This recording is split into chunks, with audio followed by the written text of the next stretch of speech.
Hi అండి. Silk blouse కుట్టాలంటే కష్టంగా ఉందా? ఇలా ఒకసారి ట్రై చేయండి. చాలా తొందరగా అయిపోతుంది. ఇంకా ఫినిషింగ్ కూడా చాలా నీట్‌గా ఉంటుంది.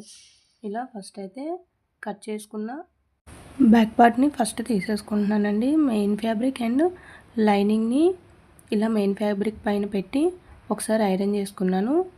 తర్వాత ఇట్లా ఫ్యాబ్రిక్ గమ్ తీసుకున్నానండి. తీసుకొని ఇలా కార్నర్‌లో చిన్న చిన్నగా డాట్స్ పెట్టుకొని దానిపైన వేసుకొని ఐరన్ చేసేసుకుంటానండి. అలా అయితే ఫినిషింగ్ మనకి నీట్‌గా ఉంటుంది. ఎక్కడ ముడతలు లేకుండా బ్లౌజ్ కూడా త్వరగా అయిపోతుందండి. ఇలా చేసుకున్నాము అంటే ఇలా నీట్‌గా చిన్న చిన్న డాట్స్ పెట్టేసి ఒకసారి చేయితో జస్ట్ ట్యాప్ చేసేసి తర్వాత ఐరన్ బాక్స్తో ఐరన్ చేసేసుకోవాలండి.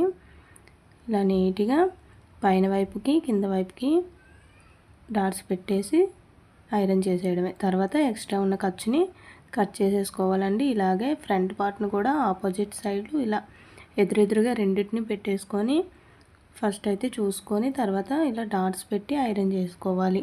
అలాగే క్రాస్ పట్టీలను కూడా ఇలాగే అతికించేసుకోవాలండి. అంతేనండి.